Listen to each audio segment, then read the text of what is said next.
Welcome to my channel. और आज हम लोग जो वीडियो बना रहे हैं, आज मैं वीडियो बना रहा हूँ वो सी टी टी 2023 के क्वेश्चन पेपर को सॉल्व करूँगा। सिर्फ मैथ का क्वेश्चन पेपर। तो मैथ्स का क्वेश्चन पेपर इस वीडियो में मैं सॉल्व करूँगा। तो ध्यान से देखिए, आपको बहुत ही सिंपल तरीके से मैं आपको बताऊँगा। 15 क्वेश्चन जो आपके मैथ्स के पूछे जाते हैं सी टी टी के क्वेश्चन पेपर में, तो 2023 में जो क्वेश्चन पूछे गए उसको हम लोग यहाँ पर सॉल्व करेंगे। तो पहला क्वेश्चन देखो क्या है, 46 नंबर का। यहाँ पर दिया है Priyadarshini mixed 4.8 kg of almond, 2500 gram of raisin and 3.5 kg of cashews and pack the mixture equally into 3 dozen packet. What is the weight of each packet. सवाल क्वेश्चन समझ लो। क्वेश्चन क्या है, प्रियदर्शनी इन्होंने क्या किया, मिक्स किया 4.8 kg ऑफ आलमंड। यहाँ पर देखो, आलमंड मतलब होता है तुम्हारा बादाम। तो 4.8 kg बादाम यूज़ किया, मिक्स किया 4.8 kg। अगर kg को ग्राम में कन्वर्ट करना है तो kg को 1000 से मल्टीप्लाई करना पड़ेगा। तो यहाँ पर आपका जो ये बादाम है ये 4800 ग्राम हो गया। तो उन्होंने 4800 ग्राम लिया बादाम।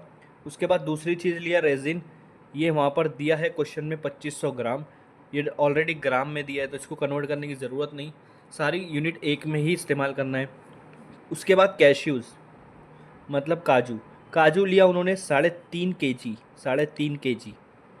इसको भी अगर ग्राम में कन्वर्ट करोगे तो 1000 से मल्टीप्लाई करेंगे तो ये हो जाएगा 3500 ग्राम। तो ये तीनों को लेकर इन तीनों को मिक्स कर दिया, अगर ये तीनों को मैं मिक्स करूँगा, एक है 4800 ग्राम, एक है 2500 ग्राम, एक है 3500 ग्राम, तीनों को मैंने मिक्स कर दिया। ये हो जाएगा 18, 8 या 1 या 4, 3, 7, 8, 9, 10। तो आपको टोटल इन्होंने 10,800 ग्राम मिक्स करा, तीनों मिलाकर कितना, 10,800 ग्राम मिक्स करा। आगे क्या बोल रहा है कि इन्होंने ये जो पूरा मिक्स करा इसको क्या कर दिया उन्होंने, एक पैकेट में डाला है। एक पैकेट नहीं, उन्होंने क्या किया, इसको पैक करने के लिए क्या करा, तीन तीन डजन पैकेट लिया। कितना पैकेट, 3 डजन। 3 डजन, एक डजन कितना होता है, एक डजन होता है 12, 12 पैकेट होगा। तो 3 डजन कितना होगा, 3 डजन होगा 12 मल्टीप्लाई 3, 36, मतलब 36 पैकेट लिया। और 36 पैकेट में ये जो 10,800 ग्राम जो भी उनका पाउडर जो भी बना होगा वो मिक्स किया है वो इन्होंने 36 पैकेट में भर दिया। और पूरे पैकेट्स में बराबर बराबर का भरा, ना तो किसी में कम भरा ना तो किसी में ज़्यादा भरा। तो इन्होंने बोला है कि एक पैकेट में कितना ग्राम ये मिक्सचर आएगा, ये निकालना है। समझ में आ रहा है। तीन चीज़ लिया, आलमंड, रेजिन, कैश्यू, तीनों का मैंने यहाँ पर ग्राम में निकाल दिया। 10,800 ग्राम मिक्सचर है। इसको 36 पैकेट में भरेंगे और बराबर बराबर का भरेंगे। तो एक पैकेट में कितना आएगा, कितना वजन आएगा। तो आपको क्या करना है, जितना मिक्सचर है उसको ऊपर लिखना है और जितना पैकेट है उसको नीचे लिखना है। अब इसको डिवाइड करो, देखो 6 6 36, तो नीचे 6 बच रहा है, ऊपर इसको भी 6 से मल्टीप्लाई करें, 6 से डिवाइड करेंगे, 6 1 6, 4 बचा, इसको दिए 48, 6 के टेबल में 8 पे 48 आता है, 2 0 बचा, आगे लगा दो 1800। तो 1800 डिवाइड बाय 6, 6 के टेबल में 18 कितने पे आता है, 3 पे आता है, और 2 0 300 कितना आ रहा है, 300। तो एक पैकेट में कितना ग्राम आ रहा है, 300। तो 300 ग्राम, थर्ड ऑप्शन यहाँ पे आपको करेक्ट करना पड़ेगा। आया समझ में, ठीक है। चलिए बढ़ते क्वेश्चन नंबर 2 की तरफ। क्या बोला है, the side of square is 5 centimetre, how many times will the new area become if the side of square is double. सीधी सी बात बोला है कि एक स्क्वायर है जिसकी साइड है 5 सेंटीमीटर। अब स्क्वायर है तो चारों साइड सेम होंगी। तो सबसे पहले इसका एरिया निकाल लेते हैं। तो एरिया कैसे निकलेगा, दो साइड को, साइड का स्क्वायर कर दो। नहीं तो साइड आपकी 5 है, 5 का स्क्वायर करेंगे तो एरिया मिल जाएगा 25। तो इसका एरिया मिल गया। लेकिन उन्होंने आगे क्या बोला है, अगर अगर मैं इसका ये जो स्क्वायर है इसको डबल कर दे रहा हूँ, इसकी साइड को, मतलब पहले 5 था, अब डबल कर देंगे तो सब साइड कितना हो जाएगा, 10 10 हो जाएगा, 10 10 10 साइड हो जाएगा। तो अब इसका एरिया कितना टाइम बढ़ेगा पहले वाले के एरिया से। तो इसका एरिया निकालेंगे, 10 का स्क्वायर करो, साइड का स्क्वायर, तो क्या आएगा 100। पहले वाला जिसकी साइड 5 थी उसका एरिया आ रहा 25। अब साइड स्क्वायर की साइड मैंने डबल कर दिया, 10 10 10, तो एरिया कितना आ रहा है 100। तो 25 और 100 के बीच में कितना टाइम्स चेंज हुआ है। तो आप क्या करो, जो नया एरिया आया उसको पहले वाले एरिया से डिवाइड कर दो, 25 1 ज़ा 25 4 ज़ा। तो कितना टाइम्स बढ़ा यहाँ पर एरिया, 4 टाइम्स, मतलब 4 गुना एरिया बढ़ चुका है। अगर स्क्वायर की एक साइड को डबल कर दिया जाए, मतलब चारों साइड को डबल कर दिया जाए, तो उसका एरिया 4 गुना बढ़ेगा। है समझ में? ठीक है। अब थर्ड क्वेश्चन की तरफ पढ़ते हैं। थर्ड क्वेश्चन क्या है? Which one of the following group have all 3 dimensional shape. ये 4 ग्रुप दिया है, इसमें सबका सब कौन सा ऐसा ऑप्शन है जिसमें सारे 3 डायमेंशन आते हैं? सारे क्या आते हैं? 3 डायमेंशन। क्यूब अगर आप देखोगे तो क्यूब 3 डायमेंशन है। 3 डायमेंशन मतलब उसके 3 डायमेंशन है, 3 एक्सिस में बनेगा। क्यूबॉइड भी 3 डायमेंशन है। लेकिन यहाँ पे सेमी सर्कल, सर्कल जहाँ पर आ जाए, सर्कल सिर्फ 2 डायमेंशन है, तो पहला वाला तो नहीं हो सकता। ठीक है। दूसरा चेक करो, क्यूब क्यूबॉइड, क्यूब और क्यूबॉइड दोनों 3 डायमेंशन है, लेकिन सर्कल सर्कल नहीं आ सकता। तीसरा वाला चेक करें, क्यूब क्यूबॉइड दोनों आपका 3 डायमेंशन है, यहाँ भी सर्कल आ रहा है और ट्राइंगल आ रहा है, तो ये दोनों 2 डायमेंशन है, तो 3 डायमेंशन नहीं होगा। उन्होंने बोला है कि ऐसा ऑप्शन ढूंढो जिसमें सब 3 डायमेंशन हो। फोर्थ वाला देखो, इसमें क्यूब 3 डायमेंशन है, क्यूबॉइड 3 डायमेंशन है, स्पीयर 3 डायमेंशन आता है, सिलेंडर भी 3 डायमेंशन आता है, तो मतलब फोर्थ ऑप्शन आपका करेक्ट आएगा। ठीक है, चलिए बढ़ते हैं क्वेश्चन नंबर 4 की तरफ। हमारा इस वीडियो का 4th क्वेश्चन क्या बोला है कि Sangeeta want to buy a soap that cost ₹10। Sangeeta को एक सोप चाहिए, एक साबुन चाहिए। ठीक है, संगीता को एक साबुन चाहिए जिसकी कॉस्ट है ₹10। यहाँ लिख लेता हूँ 10 रुपया। साबुन का कॉस्ट कितना है? ₹10। अब आगे क्या बोला है? उसके पास 5 रुपये की एक कॉइन है। ₹5 मतलब एक 5 रुपये की एक कॉइन है, तो उसके पास एक 5 रुपया है। आगे क्या बोल रहा है? 2 ₹1 कॉइन है, 1 रुपये की 2 कॉइन है, तो कितना आएगा? 1 रुपये की 2 कॉइन, 1 को 2 से मल्टीप्लाई कर दो, प्लस आगे क्या बोल रहा है? एंड 50 पैसे कॉइन, 550 पैसे कॉइन। 50 पैसा मतलब 8 आना जिसको बोलेंगे, वो कितना है? 5 है। 5 है कितना? 50 पैसा। 50 पैसे को मैं 0.5 लिखूँगा, क्योंकि वो आधा होता है, एक का आधा को क्या बोलेंगे हम? 0.5। ठीक है, तो उन्होंने आगे क्या पूछा है? और कितने रुपीज़ की उसको ज़रूरत पड़ेगी? इतना रुपीज़ तो उसके पास है, और कितनी रुपीज़ की उसको ज़रूरत पड़ेगी ताकि वो सोप खरीद सके? तो पहले ये देख लो कितनी रुपीज़ है, हमको अभी टोटल पता नहीं है, पहले टोटल निकाल देंगे। 5 ऐसे लिखो, 2 1 ज़ा 2, 5 मल्टीप्लाई 0.5, इसका मतलब है 5 को 5 से मल्टीप्लाई करना पड़ेगा। इसका मतलब ये है कि 5 का आधा कितना होता है? 5 का आधा कितना होगा? 2.5, 2.5, तो 5 प्लस 2 कितना होगा? 7, 7 प्लस 2.5 कितना होगा? 9.5, मतलब उसके पास कितना रुपीज़ है? 9.5 है। तो उसको सोप खरीदना है जो कि 10 रुपये का है। कितने रुपीज़ की उसको ज़रूरत अभी है? कितना रुपया कम पड़ रहा है? 8 आना जिसको बोलेंगे 0.5 रुपीज़ उसको कम पड़ रहा है, तो उसको 0.5 रुपीज़ और लगेगा ताकि उसके पास साबुन आ सके। ठीक है। अब आप देखो, select the group of next question, select the group of fraction in an ascending order. हमको ऐसा ग्रुप चाहिए फ्रैक्शन का जो असेंडिंग ऑर्डर में, मतलब सबसे बड़ा फिर छोटा फिर छोटा। अब यहाँ पर सब में देखो 3 नंबर है, एक है 1/2, 1/2 मतलब आधा, आधे को हम लोग लिखेंगे 0.5 डेसिमल में। उसके बाद है 1/3, 1/3, 1/3। अगर आपको नहीं आ रहा तो आप ऐसे सॉल्व कर सकते हो। 3 के टेबल में 1 नहीं आता तो हम लोग यहाँ 0 लगाएंगे, यहाँ पॉइंट लगाएंगे और यहाँ 0 लगाएंगे। ठीक है। 3 के टेबल में 10 नहीं आता, 3 के टेबल में क्या आता है? 3 के टेबल में 9 आता है, तो कितने पे आता है? 3 पे, तो इसको कट करेंगे, 10 9 माइनस 9 1, अभी भी 1 बच रहा है, फिर 0 लगाओ। फिर 3 के टेबल में 10 नहीं आता, 9 आता, तो 10 माइनस 9 1, ये तो बचते रहेगा। तो ये क्या आ रहा है? 1/3 का क्या आंसर आ रहा है? 0.33। 1/2 का क्या आंसर आ रहा है? 0.5। 1/3 का क्या आ रहा है? 0.3। अब बचा क्या है? 1/4, 1/4, 1/4 करेंगे तो 0.25 आएगा। अब करके देख लेना इस तरह से, तो क्या आंसर आएगा? 0.25। तो इसमें सबसे बड़ा कौन सा है? देखो, पॉइंट के बाद सबसे बड़ा नंबर 5 है, पॉइंट के बाद सबसे बड़ा 3 है, पॉइंट के बाद 2 है, तो इन तीनों में बड़ा पॉइंट के बाद कौन सा है? 0.5। तो इसका मतलब हाफ सबसे बड़ा है, 1/3 उससे छोटा है, और सबसे छोटा 1/4 है। तो 1/2 सबसे बड़ा है, ये बड़ा, ये जो साइन है ये बड़े की है, मतलब 1/2 बड़ा है, 1/3 उससे छोटा है, 1/4 उससे छोटा है। फर्स्ट ऑप्शन यहाँ पे आपका करेक्ट आएगा। हमारा अगला क्वेश्चन 51, व्हाट इज, मतलब हमारी वीडियो का 6ठा क्वेश्चन है, what is the missing number in the pattern given below. इसमें मिसिंग नंबर क्या है वो निकालना है। आप ध्यान से देखो, मैं आपको यहीं सॉल्व करके बताता हूँ। ठीक है, मिसिंग नंबर क्या है? 1 के बाद 6 आ रहा है, 1 के बाद क्या आ रहा है? 6, 6 के बाद आ रहा है 15। देखो 1 के बाद 6 कब आता है? 1 के बाद 6 आ रहा है, इसका मतलब इन दोनों के बीच का कितना फ़र्क है? 5 का फ़र्क है। एक में 5 मिलाऊंगा तो 6 आएगा। 6 और 15 इन दोनों के बीच में कितने का फ़र्क है? 6 में कितना मिलाऊंगा तो 15 आएगा? 9। 6 में 9 मिलाऊंगा तो 15 आ जाएगा। ठीक है, यहाँ नहीं, मैं आपको बुक में बताता हूँ, बुक में सही समझेगा। ठीक है, ये क्वेश्चन यहाँ लिख लेते हैं, यहाँ लिख लेते हैं हम लोग। सबसे पहले क्वेश्चन 1 6 15, उसके बाद यहाँ पे गैप है, फिर उसके बाद 45 66 99, 45 66 91, सॉरी। देखो ये ऑप्शन, ये क्वेश्चन है, क्वेश्चन देख लो ध्यान से। ठीक है, अब देखो 1 के बाद 6 आया, 1 के बाद 6 आया, इसका मतलब इन दोनों के बीच में 5 का फ़र्क है। कितने का? 5 का। 6 के बाद 15 आ रहा है, इन दोनों के बीच में 9 का फ़र्क है। 15 के बाद क्या आ रहा है वो हमारे को निकालना है। उसके बाद क्या आ रहा है? 45। यहाँ तो अभी हमको नहीं पता, लेकिन 45 के बाद 66 आ रहा है। कितने का फ़र्क है? 5 और 16 21 का फ़र्क है, 21।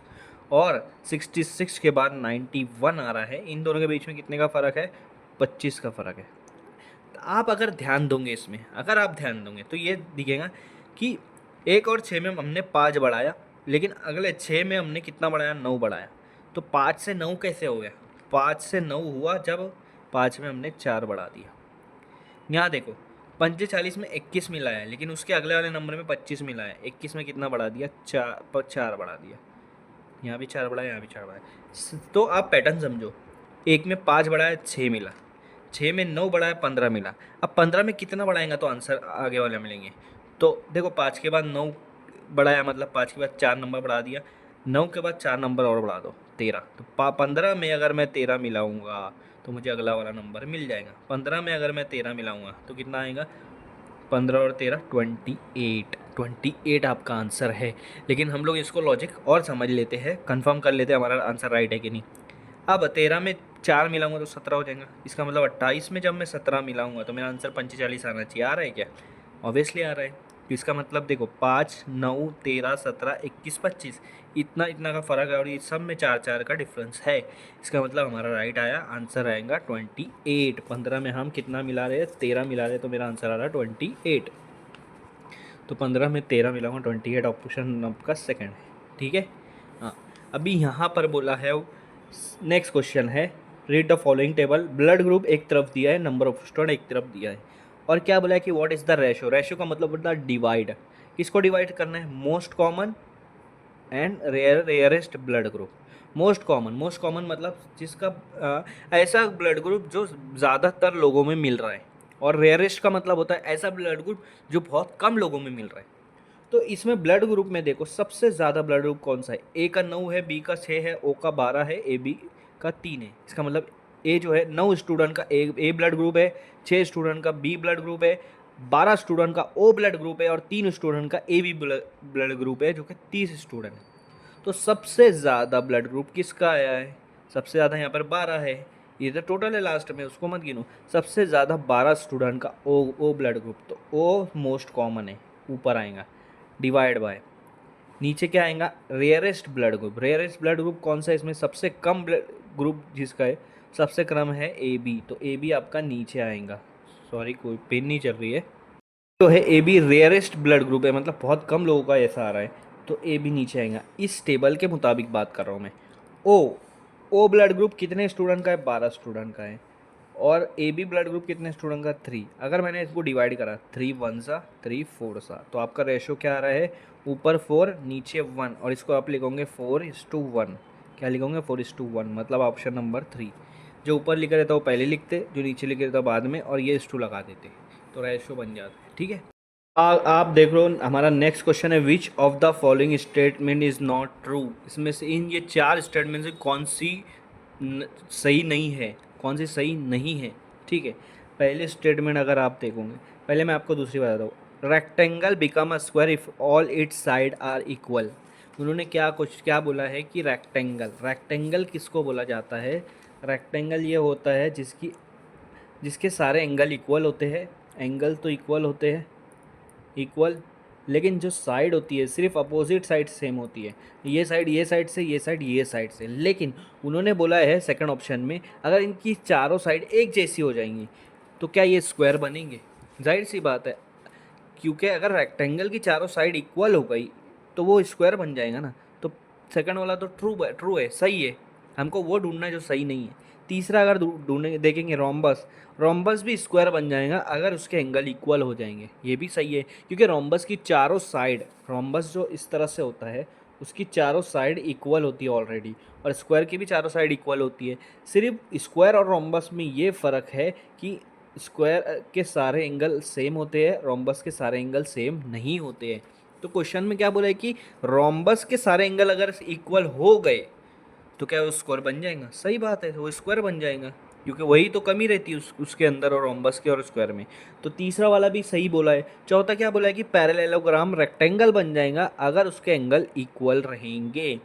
पैरेललोग्राम क्या बन जाएगा? रेक्टेंगल, अगर उसके एंगल इक्वल रहेंगे, ये भी सही है। पैरेललोग्राम और रेक्टेंगल में क्या फ़र्क है वो बता देता हूँ। मान लो ये आपका पैरेललोग्राम है और ये आपका रेक्टेंगल है। रेक्टेंगल, पैरेललोग्राम की भी अपोजिट साइड इक्वल होती, रेक्टेंगल की भी अपोजिट साइड इक्वल होती। ये अपोजिट साइड इक्वल, ये अपोजिट साइड इक्वल, फ़र्क कुछ नहीं है। फ़र्क सिर्फ एंगल में है कि इसके चारों एंगल, रेक्टेंगल के चारों एंगल सेम होते हैं और पैरेललोग्राम के सिर्फ अपोजिट एंगल सेम होते हैं। रेक्टेंगल, अरे चारों एंगल सेम नहीं होते। लेकिन चौथे में क्या बोला है, अगर सारे एंगल सेम हो गए तो क्या वो स्क्वायर रेक्टेंगल बन जाएगा? जाहिर सी बात है। यही तो कमी रहती पैरेललोग्राम में और रेक्टेंगल में, कि रेक्टेंगल के चारों एंगल सेम होते हैं, पैरेललोग्राम के चारों एंगल सेम नहीं होते, यही फ़र्क होता है। अगर उसके चारों एंगल सेम हो गए मतलब वो रेक्टेंगल की तरह बन जाएगा। तो तीनों सही है, सेकंड भी, थर्ड भी, फोर्थ भी। फर्स्ट वाला रॉन्ग है, इसका मतलब फर्स्ट आपका ऑप्शन आएगा। उन्होंने पूछा था रॉन्ग कौन सा है, अब वो रॉन्ग कैसे है? उन्होंने बोला kite become rectangle if opposite angle are equal. Kite ऐसी होती है, ये काइट होती है। उन्होंने बोला है अगर इसकी अपोजिट एंगल सेम हो गए, ये वाला एंगल ये वाले एंगल के साथ, ये वाला एंगल ये वाले एंगल के साथ सेम हो गया तो ये रेक्टेंगल बन जाएगा। नहीं बनेगा। रेक्टेंगल की एक और खासियत होती है कि उसके अपोजिट साइड भी इक्वल होते हैं, लेकिन काइट के अपोजिट साइड इक्वल नहीं होते हैं। काइट के बाजू बाजू वाले साइड इक्वल होते हैं, अपोजिट नहीं होते। ये वाला ये वाले के साथ, ये वाला ये वाले के साथ, ये अपोजिट साइड दोनों इक्वल नहीं होते। एक छोटा आएगा एक बड़ा आएगा, तो वो रेक्टेंगल नहीं बन सकता कभी भी, इसीलिए वो गलत है। समझ में आया? ठीक है। अभी बोला है Amini is arranging 36 identical square in the form of different rectangle, how many different type of rectangle can be made with this square. देखो अमिनी ने 36 स्क्वायर साइज़ के बॉक्स ली है और उससे वो रेक्टेंगल बनाने की कोशिश कर रही है। तो कितने रेक्टेंगल बना सकती है? जाहिर सी बात है, ऐसा क्वेश्चन पूछा गया ना तो फैक्टर्स निकालो। मतलब कितने बोला है? 36 है ना, तो 36 किसके किसके टेबल में आता है ये चेक करना है। 36 आएगा 1 के टेबल में, 1 को 36 से जब मल्टीप्लाई करेंगे, 1 मल्टीप्लाई बाय 36 करेंगे तो क्या आएगा? 36 आएगा। मतलब 36 1 के टेबल में भी आएगा और 36 के टेबल में भी आएगा। अब आप अगर रेक्टेंगल बनाना चाह रहे हो, मैं यहाँ पे बना के देखा हूँ, मान लो ये तुम्हारा रेक्टेंगल बन रहा है, तो ये वाली साइड 1 है, 1 सेंटीमीटर, और ये वाली साइड हो जा रही है तुम्हारी 36, तो बन गया ना रेक्टेंगल। 1 मल्टीप्लाई बाय 36, समझ में आ रहा है? हाँ। दूसरा 2 के टेबल में आता है 18 पर, तो 2 और मल्टीप्लाई बाय 18 करेंगे तो ये समझ लो आपका इस तरह से बनेगा, साइड 2 हो जाएंगे और ये 18 हो जाएगा, तो भी रेक्टेंगल बन रहा है। समझ में आ रहा है? 3 के टेबल में आता है 12 पे, 12 3 तो 3 में भी आता है 12 में भी आता है, तो ये आपका एक रेक्टेंगल बन गया, ये एक बना, ये एक बना, 3 रेक्टेंगल बन गए। 4 के टेबल में आता है 9 पे, ये भी एक रेक्टेंगल बन गया। और एक और आता है 5 के टेबल, नहीं 5 नहीं, 6 के टेबल में आता है 6 पे, ये एक रेक्टेंगल बन गया। इसके आगे 9 के टेबल में आता है वो, और 9 के टेबल में कितने पे आएंगे? 4 पे, तो ये तो ऑलरेडी मैंने कर दिया 9 4 9 4, ठीक है, वो तो रिपीट हो जाएगा, तो इसको नहीं लेंगे। तो कितना आ रहा है? 1 2 3 4 5, इसके आगे आप देखोगे ना सारा रिपीट हो जाएगा। इसके आगे 9 के बाद 12 आएगा, 12 3 उसके आगे 18 2 उसके बाद 36 1 वही रिपीट हो रहा है। तो कितना रेक्टेंगल बन रहा है? 1 2 3 4 5, टोटल 5 रेक्टेंगल बनेंगे। आया समझ में? ठीक है। अब अगला क्वेश्चन देखते हैं क्या बोला है। Rubina started her journey, Rubina ने उसकी जर्नी स्टार्ट की, मतलब ट्रैवलिंग कर रही है वो, बाय कार एट 1650। 12 के बाद 16 आने पे कितना गिने जाएंगे? 13 14 15 16, 4, मतलब 4:50 पे वो घर से निकली। ठीक है, मतलब 5 बजने में 10 मिनट बाकी है, मतलब उसको 5 4:50 पे निकलेंगी, फिर 10 मिनट के बाद 5 बज जाएंगे, तो 10 मिनट वो ट्रैवल करेंगी 5 बजे तक। उसके बाद उन्होंने क्या बोला है कि फ़िनिश कर रही है 21:15। 21 अगर आप देखोगे तो 9:15 होगा, 9 बजता है। 21 मतलब 9, मतलब 9:15 को, 4:50 को वो उन्होंने ट्रैवलिंग शुरू की, घर से निकला जो भी होगा, और जहाँ पहुँचना था वहाँ कब पहुँच रहे हैं वो, 9:15 को। तो कितना टाइमिंग लगा है 4:50 से 9:15। अब देखो 4 और 9, 4 बजे, 4:50 से 10 मिनट अगर आप गिनोगे तो 5 बज जाएगा। फिर 5 के बाद 9 तक आने को 6, 7, 8, 9, 4 घंटा लगेगा, 4 आवर्स, ठीक है। और ऊपर ये 15 मिनट, तो 4 आवर 15 मिनट, और 4:50 से 5 बजे तक का जो 10 मिनट था वो भी मिलाएंगे, तो टोटल होगा 4 आवर्स 15 + 10 25 मिनट। 4 घंटा 25 मिनट उसको ट्रैवलिंग में लगा, तो 4 घंटा 25 मिनट कौन सा हो रहा है, थर्ड ऑप्शन। तो थर्ड ऑप्शन आपका यहाँ पे करेक्ट आएगा, ठीक है। चलिए बढ़ते हैं नेक्स्ट क्वेश्चन की तरफ। नेक्स्ट क्वेश्चन क्या है, सिंपल सा क्वेश्चन बोला है कि एक होल नंबर ले लो, कोई भी नंबर ले लो, ठीक है। होल नंबर ले लो, होल नंबर में मान लेता हूँ x, क्योंकि यहाँ पर वो नंबर नहीं दिया है, कुछ भी हो सकता है, 0 हो सकता है, 1 हो सकता है, 2 हो सकता है। जब उसको मैं ऐड कर रहा हूँ, मतलब प्लस कर रहा हूँ, किससे, 100 से, ठीक है। और यही नंबर को मैं 100 में से माइनस कर रहा हूँ, तो इन दोनों का जो भी आंसर आएगा कितना आएगा वो पूछा है। चलो x की जगह पे मैं 1 ले लेता हूँ। जब 1 को मैं 100 से प्लस कर रहा हूँ, क्योंकि 1 तो होल नंबर है, 1 भी, 0 भी होल नंबर है, मैं 1 ले लिया, और यही 100 में से मैं 1 माइनस कर रहा हूँ। पहले वाले का आंसर आएगा 101, दूसरे वाले का आंसर आएगा 99। जब एक, अब इन दोनों को अगर मैं प्लस कर रहा हूँ तो मेरा आंसर आएगा 200, तो इन दोनों का प्लस पूछा है। यहीं पर अगर आप 2 ले लेते हो x की जगह पे, तो 2 + 100 हो जाएगा, तो ये होगा 102। और यहीं 100 माइनस x है ना, तो 100 में से 2 माइनस करो, सेम नंबर माइनस भी करना है, तो 98। इन दोनों को प्लस करूँगा तो भी मेरा आंसर आएगा 200। तो हमेशा मेरा आंसर क्या आएगा, 200। कोई भी नंबर ले लो x की जगह पे, तो आपका देखो ये हमारा नेक्स्ट क्वेश्चन है। सॉरी मैं वीडियो चालू करना भूल गया था। Which of the following arrangement represent a descending order of number. यहाँ पे जो नंबर दिए वो मैं आपको लिख के बता देता हूँ। यहाँ पे नंबर है 10.5 है, 1 पॉइंट, उसके बाद है 1.50, 1.055, 1.05, 1.005, उसके बाद है 0.155। इन सब में नंबर सबसे बड़ा कौन सा है। हमको क्वेश्चन पूछा है कि सबसे पहले सबसे बड़ा आना चाहिए, फिर उससे छोटा, फिर उससे छोटा, फिर उससे छोटा, सबसे आखिरी में सबसे छोटा। अब आप देखो यहाँ पर पॉइंट से पहले सबसे बड़ा नंबर 10 है, तो ये पहले आना चाहिए, और यहाँ पे पॉइंट के आगे पहले सबसे छोटा नंबर 0 है, तो ये आखिरी आना चाहिए। अब आप ऑप्शन में देखो 10.5 कौन सा ऑप्शन में, पहले में, तीसरे में, चौथे में, तो दूसरा आपका यहीं नहीं आ सकता, दूसरा निकल गया। अब आखिरी में देखो तो तीनों में है, ठीक है। अब दूसरा नंबर बड़ा, 10.5 से छोटा नंबर देखो, तो ये चारों 1 ये तो पता चल गया कि ये आखिरी में आने वाला है, ये चारों 1 1 1 1 है, ठीक है। पॉइंट के बाद अब 1 1 से तो डिसाइड हो नहीं सकता कौन सा बड़ा है, पॉइंट के बाद सबसे बड़ा नंबर कौन सा है, 5 है, तो 1.5 दो नंबर पर आएंगे, पहला का आएगा 10.5, दो नंबर पे 1.50, और ये तो आपको पता चल गया कि 0.155 सबसे लास्ट वाला है, ठीक है। अब तीसरे नंबर पे, अब देखो ये तीनों में से यहाँ पे 0, यहाँ पे 0, यहाँ पे 0, तो नहीं पता चल सकता, लेकिन उसके आगे वाला नंबर ये 5 है, ये भी 5 है, ये 0 है, तो ये वाला कट गया, ये सबसे छोटा इन तीनों में, तो ये इसको पीछे से लिख लो, 1.05005 पीछे से लिख लो, ठीक है। बचा ये दोनों नंबर। अब आप देखो ये भी 5 है, ये भी 5 है, लेकिन अगला नंबर, आखिरी वाला नंबर देखें, यहाँ 5 है, यहाँ कुछ ही नहीं, मतलब 0, तो 5 और 0 में कौन सा बड़ा है, ये वाला, तो ये 3 नंबर पे आएगा 1.055। तो पहले पे 10.5 आ रहा है, आप देखो यहाँ दूसरे पे 1.5, तीसरे पे 1.055, 1.5, 1.055, इसका मतलब फर्स्ट ऑप्शन आपका यहाँ पे करेक्ट आएगा। आया समझ में, ठीक है। आपको नहीं समझ रहा तो आप करके देख लो, सबसे बड़ा नंबर सबसे बड़ा, उससे छोटा, उससे छोटा, उससे छोटा, उससे छोटा, सबसे छोटा, ठीक है। अभी क्या बोला है कि which of the following is a not a factor of 3630। इसका मतलब 3630, ये 4 ऑप्शन में से कौन सा ऐसा ऑप्शन है जिससे नहीं डिवाइड होता है। 3630 नहीं डिवाइड होता है, ये 4 ऑप्शन में से कोई एक ऐसा नंबर है जिससे 3630 डिवाइड नहीं होगा। अगर आप 11 से करें तो, 11 से करो तो देखो 11 1 ज़ा 11 3 ज़ा 33 आता है, तो 36 है, 3 बचा, 3 इसको दिए 33, 11 3 ज़ा 33 0, मतलब ये कम्प्लीटली डिवाइड हो गया, 330 नंबर आ, तो 11 तो नहीं हो सकता, 11 से जो डिवाइड हो गया, 11 उसका फैक्टर है, हमको वो निकालना है कि जो उसका फैक्टर नहीं है, 3 से करेंगे। आपका नंबर क्या है 3630। 3 का डिविजिबिलिटी रूल पता है आपको? ये जो डिजिट है ना, अगर आपको ये नंबर चेक करना है कि ये 3 से डिवाइड होता है कि नहीं होता है, तो इनके सारे डिजिट को प्लस कर दो। 3 को 6 से प्लस करो 9 हो जाएंगे, 9 को 3 से 12, 12 प्लस 0 12। इनके डिजिट का प्लस टोटल कितना 12।